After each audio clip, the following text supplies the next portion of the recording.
Previamente, en Desde Abajo. ¿Qué tipo de lectores ha formado la escuela? Si cada lector es un enigma, ¿por qué se recurre constantemente a la uniformidad de las estrategias de animación a la lectura, que en muchos casos han devenido en manuales o recetarios de dudosa calidad? Bienvenidos a Desde Abajo, un microprograma para disfrutar y conocer de la literatura infantil y juvenil.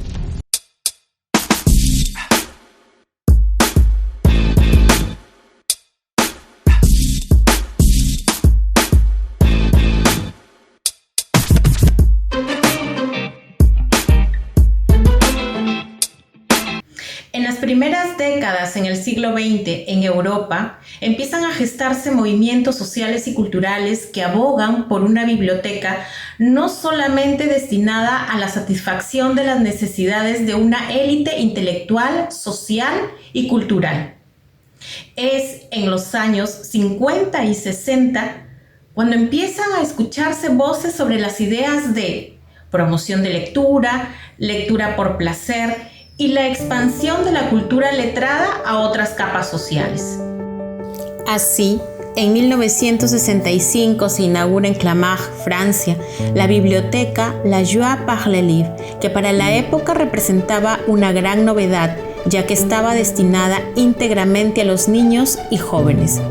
Bajo la dirección de la célebre bibliotecaria Geneviève Pat, la mayor preocupación se centró en irrestricto respeto y confianza en el intelecto y la sensibilidad de sus destinatarios. Sin embargo, no bastaba con una arquitectura exquisita y una selección de libros de indiscutible calidad. Había que posicionar a dicha institución como un espacio de libertad para la expresión de las ideas y las emociones, así como en la promoción de la lectura, entendida esta como un acto libre y gratuito. Para tal fin se plantearon diversas actividades atractivas para sus receptores. En paralelo con esta perspectiva de trabajo, en Francia, diversos movimientos sociales tenían como fundamento la animación, cuyo propósito era que los ciudadanos se apropiaran de lo mejor del pensamiento humano y así terminar con la exclusión propiciada fundamentalmente por razones de índole económica y educativa. Entonces se hablaba del acceso a la cultura, no como un mero entretenimiento, sino como una búsqueda de emancipación social e individual. La animación cultural mantenía un deseo profundo de transformar radicalmente la sociedad, tal como afirmaba Jacques Charpentier en su obra L'Animation culturelle, publicada en 1964. Mi ejercicio como lectora y mediadora de lectura es una práctica indesligable. Una alimenta a la otra y viceversa. Algo que pone como ejemplo esta relación sería el momento en el que nosotros seleccionamos un libro. Seleccionamos para una sesión de mediación o para una compra bibliotecaria. El mediador tiene una responsabilidad bien grande a la hora de hacerlo, porque a la vez que lo escoge, también lo muestra y lo recomienda hacia una comunidad lectora. Y mínimamente antes de hacer esto tiene que haber desarrollado un trabajo arduo de búsqueda, de investigación, de análisis y de lectura. No solamente de textos que cumplen con brindarnos el gozo estético, sino también libros de teoría, reseñas, ensayos, entre otras. Ello también nos lleva a preguntarnos desde dónde el mediador selecciona sus libros, desde dónde los recomienda, desde qué postura ética y política nosotros ejercemos esto. Y ello también conlleva a que debemos tener unos criterios de selección bien definidos, que se van a mezclar con criterios personales y subjetivos, sí, pero que tienen que estar bien justificados. Cada mediador lo sabe, por eso también tiene que justificar y decir por qué estos libros sí y por qué estos libros no, y tener la respuesta siempre a la mano. Ahora, esto me trae un recuerdo muy definido de algo que decía María Esther Pérez: seleccionar respetando la inteligencia y la integridad de nuestros lectores.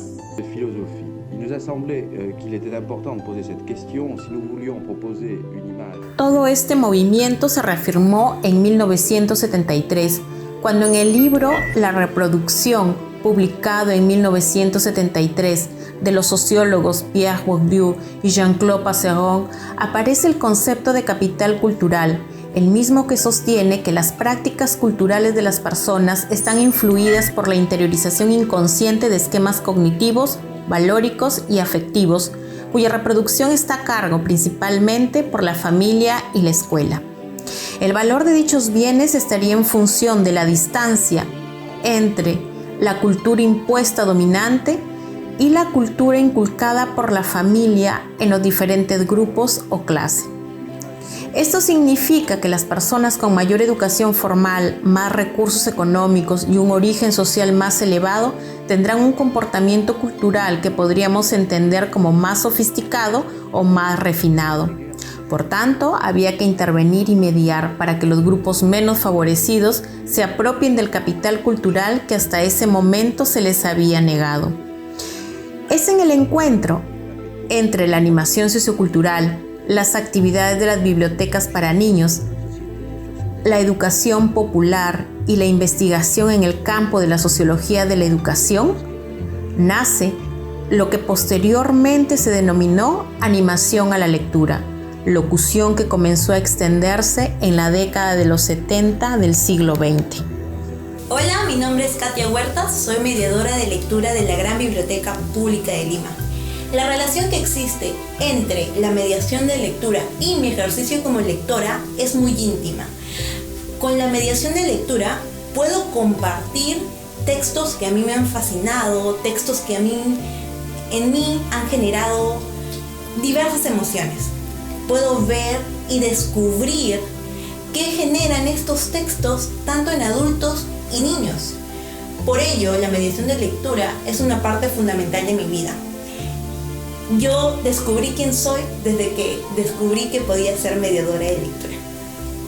Una de las mejores experiencias que puedo rescatar que me han sucedido en la sala infantil es ver la dedicación que una mamá y una pequeña ponían para asistir todos los domingos al círculo de lectura que estábamos dirigiendo ese mes.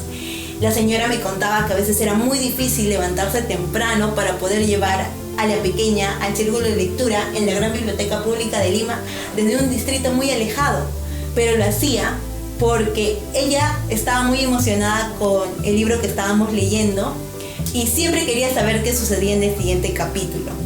A mí me encantaba verlos llegar y para mí siempre ha sido un gran logro ver que un niño que vino el domingo anterior vuelva a venir el siguiente domingo, porque sé que es muy difícil, aparte que es un día domingo y a veces es muy difícil también trasladarse hasta el centro de Lima. Es sabido que una de las prácticas más emblemáticas de animación a la lectura es la narración de cuentos, práctica que tiene sus orígenes en la hora del cuento, una intervención que se popularizó a principios del siglo XX y que nació a partir de las observaciones de Sarah Cone Bryant, quien se percató de cuán atractivas eran las narraciones de los argumentos de las obras literarias para un auditorio. Desde este momento se propuso colocar la narración oral como una práctica inseparable de las actividades infantiles y escolares. El tiempo transcurrido y la animación a la lectura como tal ha perdido vigencia. Esto se debe a que cayó en descrédito por centrar su intervención en un conjunto de actividades inconexas y reflexivas que tienden a espectacularizar el libro y la lectura. Una forma de activismo que se agota en cada actividad sin la posibilidad de establecer vínculos estables y duraderos con la cultura escrita. Actualmente la noción de animación a la lectura ha sido superada y hoy hablamos de mediación de lectura, un enfoque materializado en proyectos pensados, coordinados y sostenibles, cuyo propósito es la puesta en marcha de procesos de formación de lectores a través de la experiencia de la lectura y la búsqueda de sentidos y significados en los textos. En esta experiencia en sí misma, el mediador cumple un papel de moderador y su punto de vista no puede ni debe determinar la agenda. En la lectura de un texto, todos cooperamos para extraer de cada uno lo que creemos saber de este y nuestra lectura de él. Hola, ¿qué tal? Mi nombre es Melissa Monzón.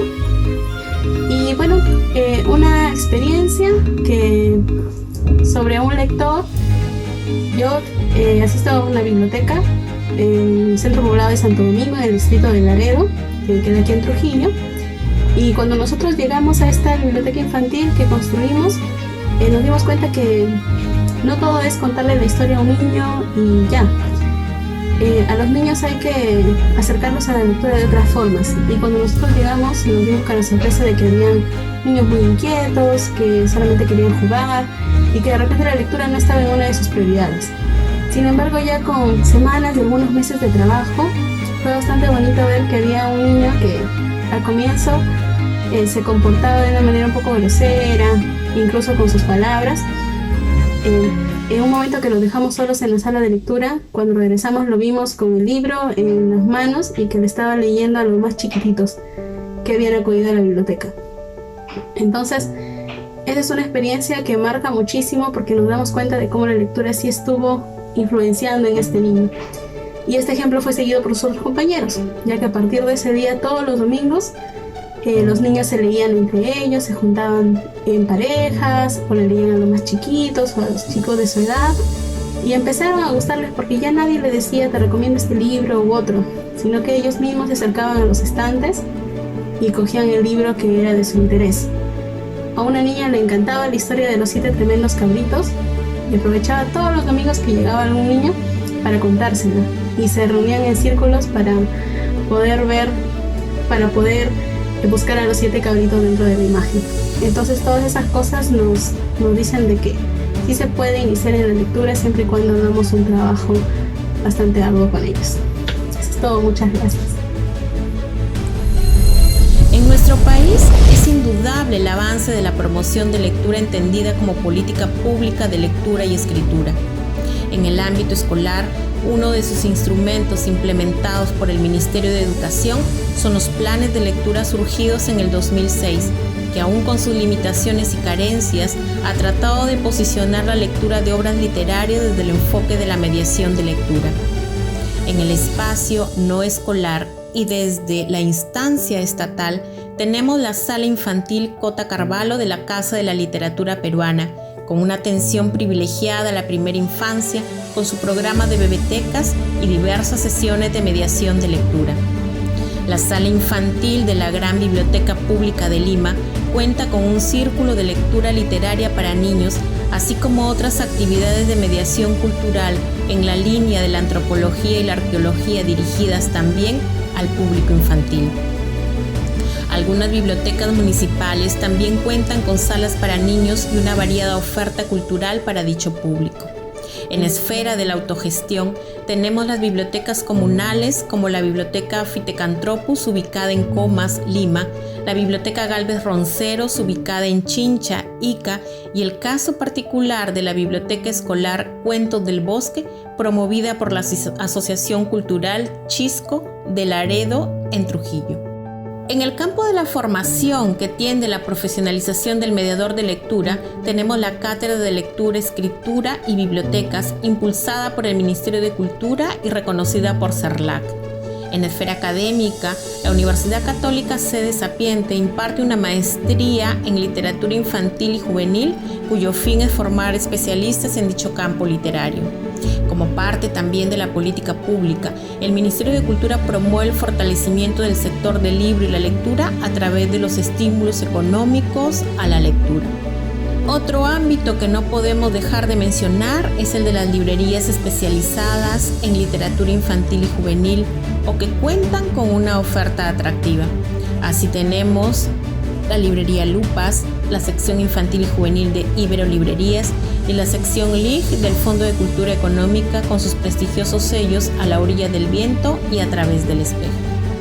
A pesar de todos los bríos y esfuerzos de iniciativas institucionales, individuales y comunales, nos sigue rondando aquella pregunta que impulsaron las actividades de la Biblioteca de Clamart en Francia.